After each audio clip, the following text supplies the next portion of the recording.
1 billion is the number of people with disabilities in the world today, according to the World Health Organization. And because this figure is quite abstract, let me tell you something. There is more people in wheelchair in the world than we have inhabitants in France. And there is more deaf people or cognitive limited people than we have inhabitants in the whole European Union. We can create a full continent with deaf people. And for all those people, mobility is a key issue to have an access to the services provided by our cities. It's a question of citizenship, education, tourism, shopping. So it's a question of social inclusion. And what I've seen for the last 15 years as an accessibility expert is that many countries, many cities, many building owners invested a lot of money to create accessible environment in a physical life. But you know, accessibility is like build something in a desert. So you start creating roads, and it's great for car drivers. You can drive, and you can drive and reach a destination when you go there every day. But actually, for people with disabilities, most of the time, you don't have any signage, you don't have any GPS like a car driver have today. And that's a huge challenge for those people to reach destinations they have never been. Really autonomous.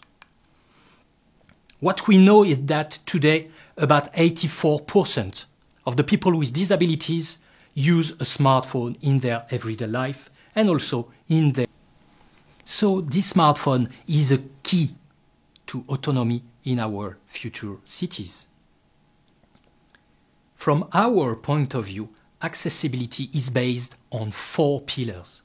The first pillar I talked about previously is a physical world. If you don't build ramps, people in a wheelchair will not be able to reach and to enter a building. If you don't create good signage, the people will not have the capacity to move by themselves. So it's the first pillar, it's the foundation of the house. The second pillar is human assistance, human training, to make people aware about what is disabilities. The third pillar is about personal devices, white cane, guide dog, the wheelchair itself. And today we have this great smartphone in the pocket. And the fourth pillar, which is very important in our smart cities today, is the data. The data, real-time data, open data, will give us the possibility to collect and distribute those data to the end users according to their needs in the right place at the right moment. Let me share you 2 examples of projects that we made at Okinea with New York City. That is a great city that wants to be on the top of what today we can provide in terms of accessibility. Tech Lab worked with MTA, the Metro of New York, to find new solutions to enhance the mobility of people with disabilities in the Metro of New York. We applied with Okinea Digital, our French company, and we won this challenge among 135 worldwide class startups. And we won a pilot installation that we are doing now with the WANIT. So today, we are implementing our solution to make a pilot installation with disabled riders in New York City. But what we are doing exactly? We implemented Evolity. Evolity actually is the first indoor solution, the first indoor wayfinding app for people with disabilities so they can reach their destination. It's a mobility assistant. And this solution bridges the gap between building owners, transportation authorities, and their disabled riders. It's a link between them. But concretely, what is Evolity? Evolity will guide those people according to their needs in this complex environment. And it's based on 3 pillars. The first pillar is an indoor positioning system based on Bluetooth beacons, because as you may know, indoor you don't get the signal from the GPS. So we put those little beacons to do the triangulation so we can know where the smartphone is, and we will be able to guide the users. The second pillar of Evolity is a web back office to give the capacity to our customers to manage for the system and, for example, to close a corridor, to close a part of a building when they are doing building work, so the routes will automatically be changed for the users.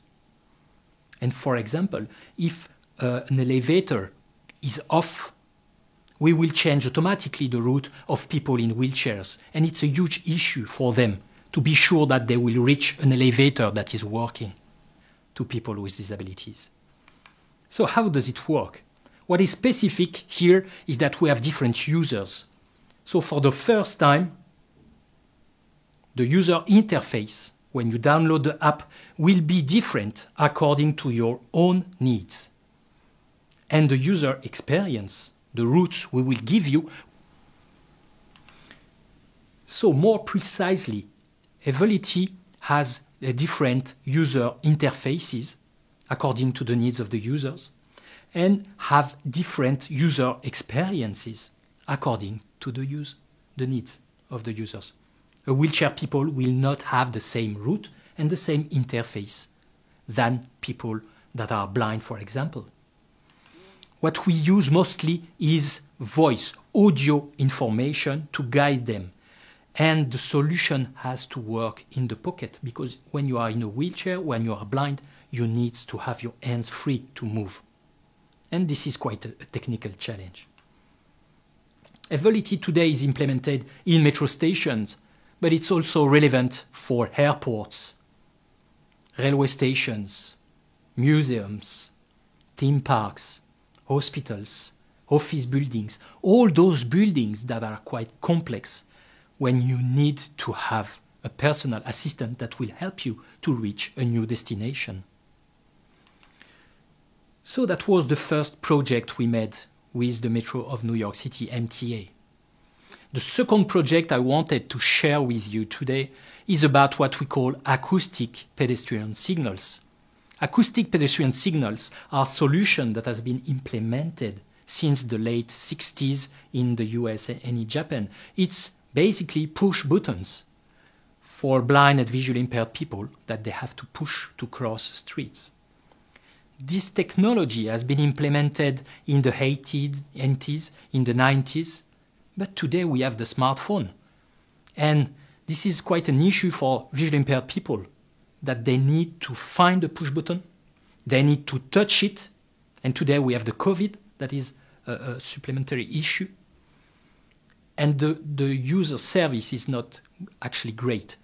Today, what we made with the Department of Transportation of New York City, that wanted to improve, to enhance this solution for visually impaired people, we won it, once again, against 45 worldwide companies, to implement A-Beacon. A-Beacon is a speaker that we implement on the poles of the traffic lights, and that will automatically detect the smartphones of the users that needs it, and they will have the capacity to get some information from audio, from their earbuds, for example, and they will have the capacity to activate the crossings they want to activate, and they will have the sound corridor to give them the direction to reach the opposite side of the street safely. Those are two examples of how new technologies can improve the mobility of people with disabilities in our smart cities. Because you know the issue, the challenge is to help and to bring more autonomy to those people through the technology, because if we don't think about it, it will increase the exclusion of those people. What is the next step of what is the future of accessibility. Through what I said, data, human assistance, devices, and physical infrastructures, we do believe that the next step will be what we call a personal assistant that will bring people from door to door, outside, in transit venues, and in final destination venues. And those solutions will communicate with the city, with the traffic light, with the entrance of buildings, with the services of building through data. This is the next challenge we have to face together. Thank you.